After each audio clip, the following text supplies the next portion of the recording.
I don't know if you guys know this, but so Ross was a Simpson student when I was the campus pastor. Ross, you ran cross country for Simpson. I remember meeting on the trails there, him running. And Ross has been a youth pastor in Illinois. And but he's back here in California. While he's back, he's like, hey, I want to continue ministering with youth. So we're so blessed and honored, and excited to have him as well. And so we asked if he would teach from the Bible tonight. So let's welcome Ross as he teaches.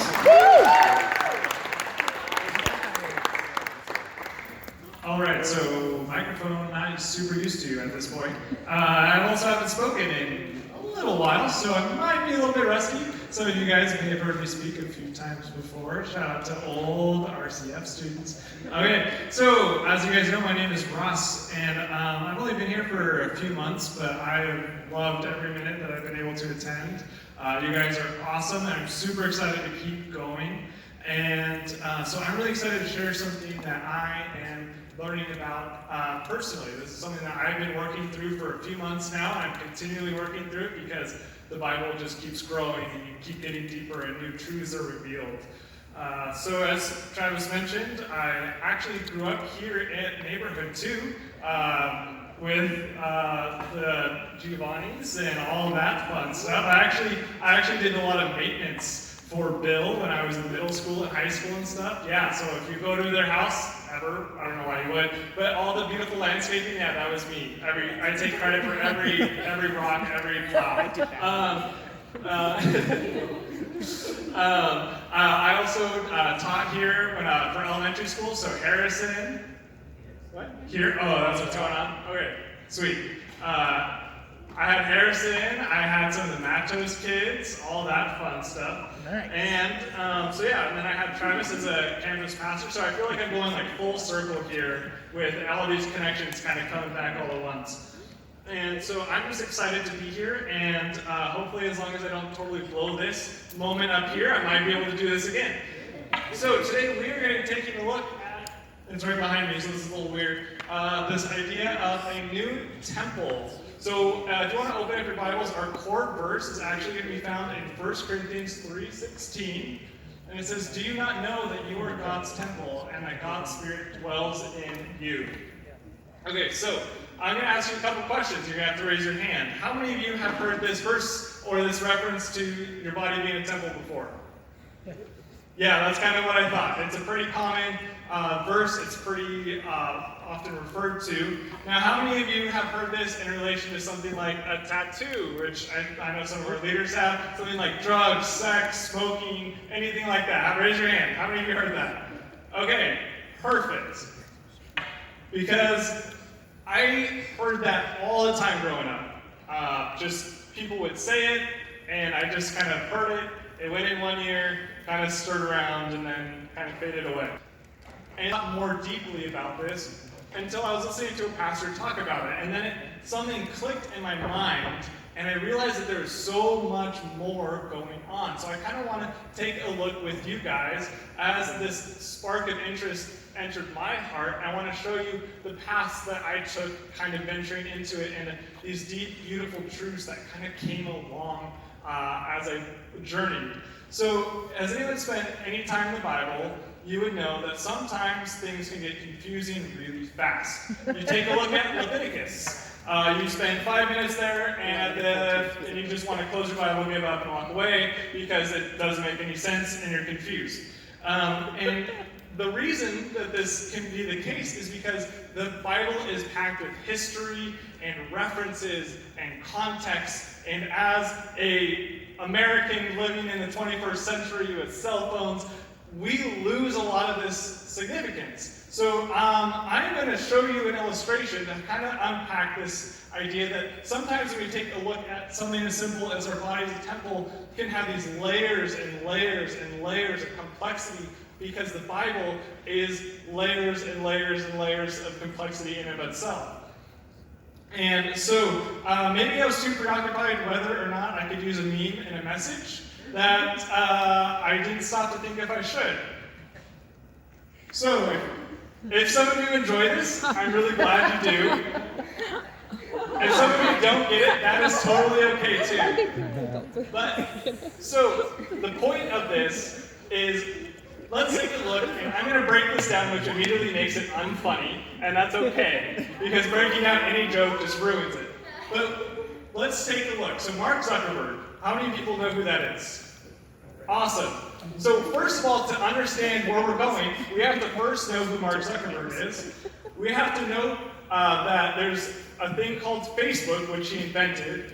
We then have to know what Area 51 is. We have to understand the conspiracy theories about Area 51. We also have to know that Mark Zuckerberg is kind of an odd dude, and people refer to him as a lizard person or an alien all the time. And so this kind of all comes together with an office view at the very end. So at the end of this, we have a Facebook group that's wanting to invade Area 51. And so all together, there's like 7 layers of references and understanding that we have to sort through just to understand this image. This one little teeny joke has these layers and complexities, and if you miss one, we end up missing the big punchline at the end. And I think great comedians do this. They'll start a skit, like their hour-long comedy special with this joke, and then at the very end, 50 minutes later, they bring it full circle, and then they hit you with this punchline. And if you hadn't sat through the full 50 minutes, that wouldn't have been as funny. They took you through this journey, and you realized, wow, that was awesome, and they put so much time and effort into it. And so I think when we take a look at this idea of a temple, that we need to understand some of what's going on here. So the temple has been around for thousands of years. This is a pretty standard temple. It's what King's Herod Temple we'll get to in a little bit. But the first look at what a temple was originally was all the way back in Leviticus. See, I'm circling back to my first point about Leviticus. So Leviticus was the first reference of what the temple was. And the purpose of a temple hasn't really changed much to where we're at today as a church. What is the point of us gathering together as a church? Anyone want to answer? To praise God? Others? Community, that's a big one. Any others? There's a lot of good answers here. To learn about Jesus. Okay, learn about God or Jesus. Yes, those are similarities. To try to share the knowledge you have with others and vice versa. Perfect, sharing knowledge between each other, and sharing experiences, all that great stuff. So, the church here, I would say, sets up something, what I would call as a sacred space. A sacred space is a space that is set apart. When we come here, we know that we're going to learn about God, we're going to be in a community, we're going to be sharing beliefs and ideas that are different than where we're at anywhere else. And when you look at Leviticus and they first started this temple, there were these rituals, and there's these priests, and there's this area in a tent that's set aside. And the whole point was so that the Jewish people could go somewhere that was different and separate from the rest of their lives. And they knew when they entered the space over here that there was God, and it was sacred, and it was holy. And that was an important distinction. It's why we're here at church even today, and it's why I'm here. And this idea of sacred space was even first established all the way back in Exodus with Moses, who was the creator of the temple originally. He walked into a burning bush, and God says, "Don't you know that the space here is sacred?" And this idea of sacred space is it's a part of space where we experience who God is or truth. And so I think sacred space at its core definition, like we're gonna have to really define it here. It's not textbook definition, it's gonna be my definition for you guys, is a space that you can experience God. You can worship, find discovery, have fun, experience deep, meaningful conversations or truths, and it draws you closer in intimacy to each other and God. And this space is peaceful, it's healing, and it's loving. So, as we move forward, so this is kind of what the temple looks like.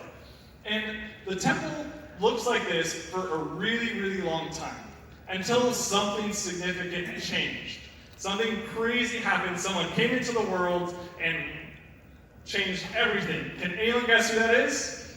Jesus! Jesus is always the correct answer. Good job. So, Jesus was very passionate about what the temple was supposed to be versus what it ended up being. So, the temple was first established in Leviticus, which is Genesis, Exodus, Leviticus, third book of the Bible. And over thousands of years, we end up at the New Testament. And the temple has changed quite a lot in that time. And it became something very different than what it was originally. Like most things, things evolved and changed and tended to get worse over time. And so when we look at John chapter 2, we have a very famous story of Jesus kicking and flipping tables and whipping animals and doing all sorts of crazy stuff. He was doing this because he was upset at the things that were happening in the space of the temple. If the temple was supposed to be sacred space, people were ruining that space by selling things, by ripping people off, by making money, by just desecrating everything that the temple had stood for. It wasn't a place of love and healing. It was a place of rituals and all this garbage that kind of had just come along after thousands of years. And let's see, now that I got lost in my train of thought. And I want to say at the very end, the most important thing, that the most broken part of the temple was that it was exclusive, not inclusive. And as we look up at this diagram of this idea of a temple, we have a court of Gentiles. So if you weren't Jewish, that was as far as you could go, the outer circle. That was as far as you could go when you're experiencing God. Then we have the court of Israel. So that if you were an Israelite, if you were Jewish, you could go in that far. If you were a Jewish male, you could go in the next phase. So if you were a woman, you couldn't move any further in experiencing God's closeness. If you were a priest, you could move in one step closer to the center of the temple. And then in the very center, that back right corner, or center, whatever, Holy of Holies is where they believed that God was present. It was separated by what is called the curtain. It was this big curtain, and only one time a year, the high priest, so only one person that was elected, could go in and experience God. One person, so we see one person to a few people, to a little bit more, to a little bit more, to more. And so this idea of exclusivity versus inclusivity.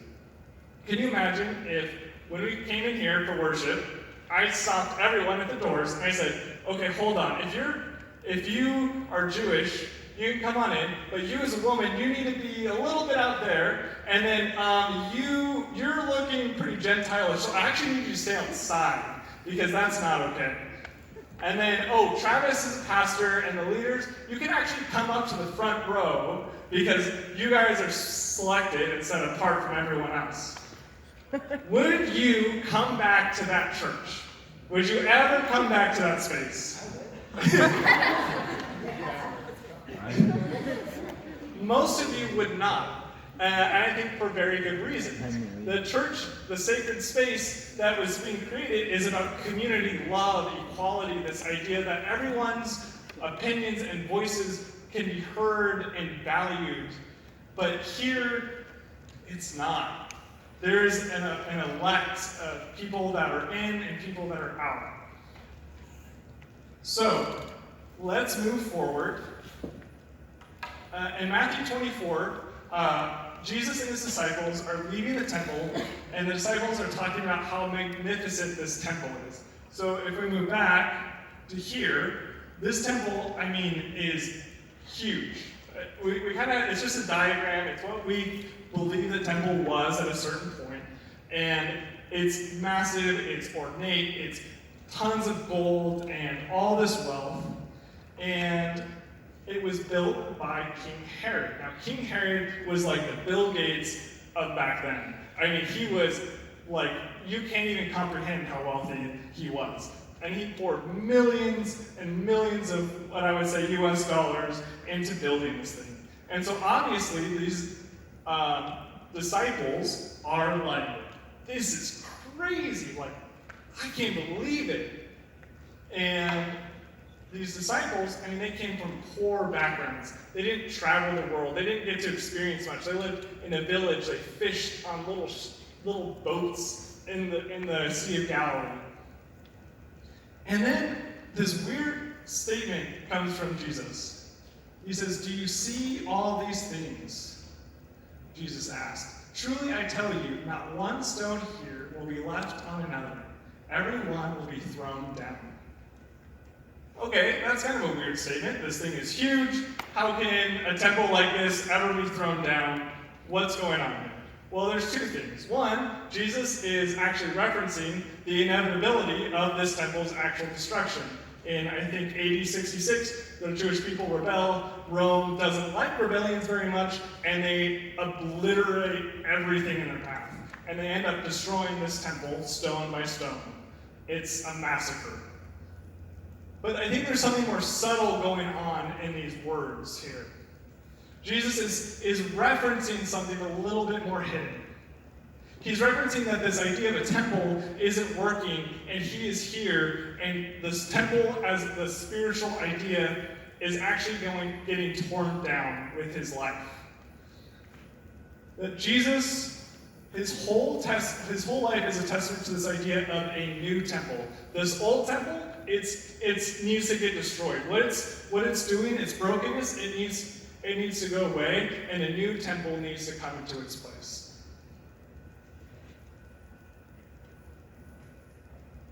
And so in John 2, so a little bit after Jesus throws tables and whips animals and does all this stuff to clear the den of thieves that are in the temple, the people confront him or asking him all these things. And Jesus makes this funny statement where he says, "Destroy this temple, and I will raise it again in 3 days." So the temple, he's in the temple. So most people there are thinking, I don't see how you can, one, destroy this temple and then rebuild it in 3 days, because this is taking decades to build by King Herod.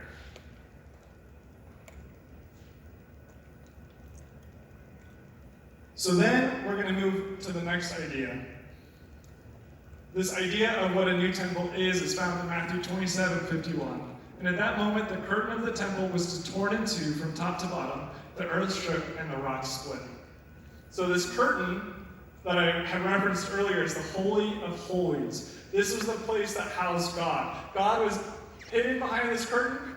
It's now torn. Jesus was God incarnate.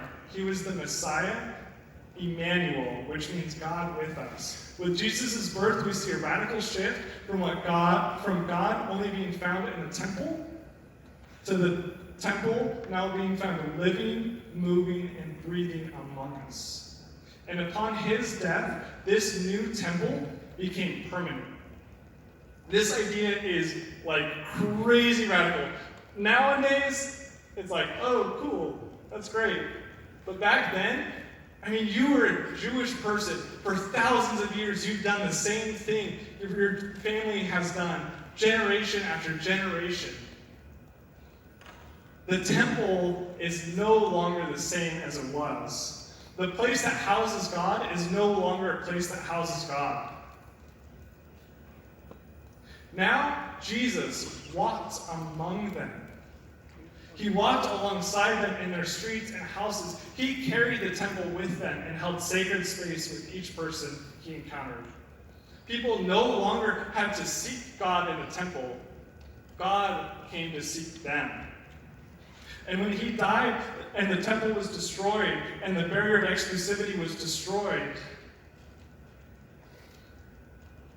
everything was changed. No longer was God hidden behind barriers and walls and things and rituals. God was just there.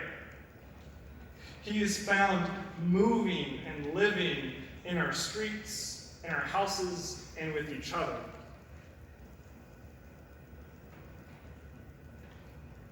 These walls and gates and curtains separated people. This idea of exclusivity versus inclusivity was the very reason of Jesus' existence. Jesus brought the good news not just to the elite, to the rich, the Jews, or the men. He brought it for the slaves, the poor, the Gentiles, and the women. In Matthew 27, when the curtain was ripped apart, the temple that housed God, the place that everyone went to worship, was changed. And now God was accessible to everyone. We see a reversal of what people did. People started from the Gentiles and moved inwards. Now God moved inwards to outwards. He went from being a place that you could only get to if you were elected or elite. He went to everyone around the world.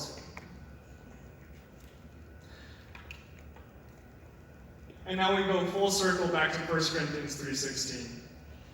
Do you not know that you are God's temple and that God's Spirit dwells in you?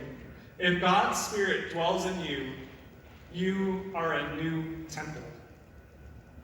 And if our body is a new temple, are we living in a way that shows others that God dwells in us?